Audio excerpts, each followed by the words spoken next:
Rev up your engine!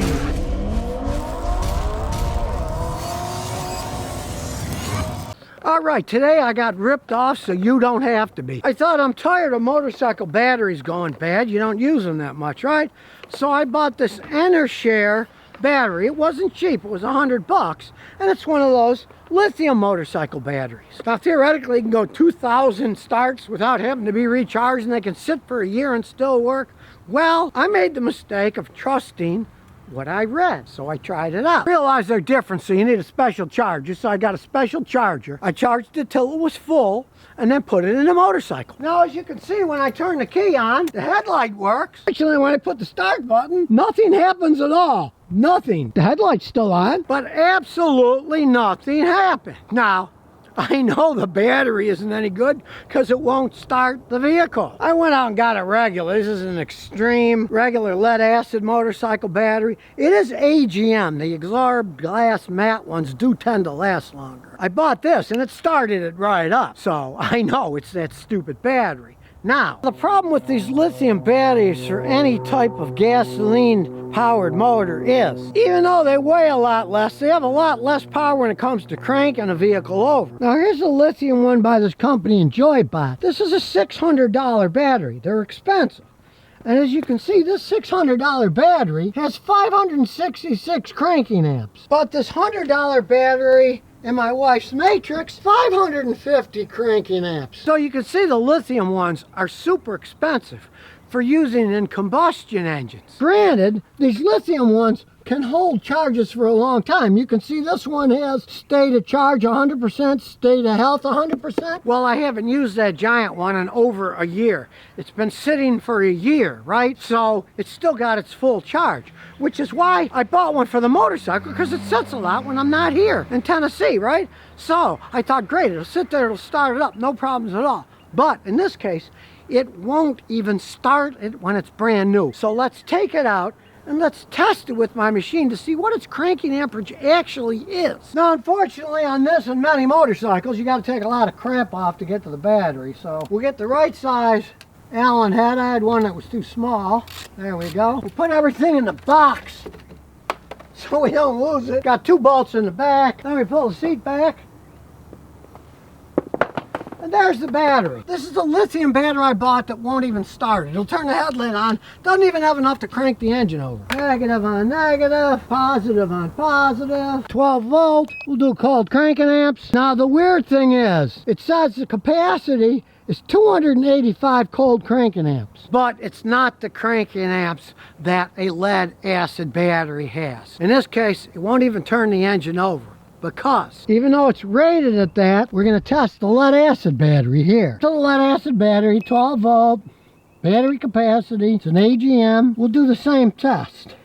Same cranking as we did at the other one. And what does it say? It says it has 304 cold cranking amps. Now this lead acid battery, yes, it has a tiny bit more cranking amps, but that isn't why it's not starting with the other battery. The original battery for this motorcycle was only 140 cold cranking amps, and it started it perfectly fine. It just wore out over time from not usage. That's why I wanted to try this lithium battery on this motorcycle, so I didn't have to worry about them going dead all the time. Remember, this lithium one sat for a whole year and it still had a whole charge on it. Now mind you, it's a completely different company. Enjoybot versus Enershare for the motorcycle battery. Realize this is a big V-twin, takes a lot of power to crank the engine over. Just like a gasoline car, needs a lot of power to turn that big engine over. This is 900 cc. The Matrix is 1800, it's twice as big. You need a lot of power, so we're going to swap it out for the lead acid battery. Simple swap. We just take the terminals off, and I had them on super tight. You can't say I didn't have them on tight. They were on super tight. Then we'll just take this old battery out and put the lead acid one back in. But eventually with some wiggling it goes back in. Fits in nice and snug. And now we'll test the lead acid battery. We'll turn on the key. The headlight's coming on. Let's see if it cranks. Starts right up. So much for this rolling pile of crap. Yeah, it doesn't weigh much, but it doesn't do much on this motorcycle either. Now, I bought this lithium battery on Amazon, and this is why you can't listen to a lot of the reviews, because I read somewhere that sometimes more than 50% of them are false reviews. Listen to this review. Guy says, wow, it's lighter. The cranking power is remarkable. Now you can see it's got 63 reviews, but even though it says 4.2 out of 5, a lot of it's baloney. It says verified purchase. Doesn't mean anything. Value for money, it says. Okay, companies get people to buy it and they reimburse them. They'll often say verified purchase, so that means nothing. And worse are these. As you can see, it says Vine customer review of free product. Amazing cranking power. Yeah, real amazing. It wouldn't even crank the motorcycle over once, right? And the lead acid one cranked it perfectly fine. So what do we have here? We basically have a bunch of fake reviews. You get a product for free. Most people will say something decent about it because you're getting a free product, right? And the thing is, it's horrible cranking power. Now, if you want yourself a toy for doing electronic experiments, solar panels, they're great. That's what I use that big one over there for. Solar panels. It's phenomenal. But this says lithium motorcycle battery, and it will not even crank my motorcycle over. And as you saw, it showed it had all this power. Well, it shows it has the power, not cranking that big motor over. Now, I've seen these work on tiny motorcycles, yeah. But that's a big 900cc twin. Relatively expensive battery, won't even start at one time. Now, if you remember one of my previous videos, I got one of these lithium ones for my Yamaha motorcycle. But it's 4 cylinders. And the pistons are much smaller because it's 4 instead of 2. Now, it worked fine when I was there in the fall. But now it's sat all winter, so when I go back to Rhode Island, I'm going to crank that baby up and see if it starts it. If it does, I would say that brand that I used was a decent brand and that it will start this 4-cylinder motorcycle. Just realize you got a big twin like a Harley, a Triumph, a Ducati. Good luck getting one of these little crappers to start it up. It made the headlights go on, but it wouldn't even crank the engine. And as you can see here, of course, this says motorcycle battery. This does not. It says deep cycle rechargeable battery. They're telling you the truth with this.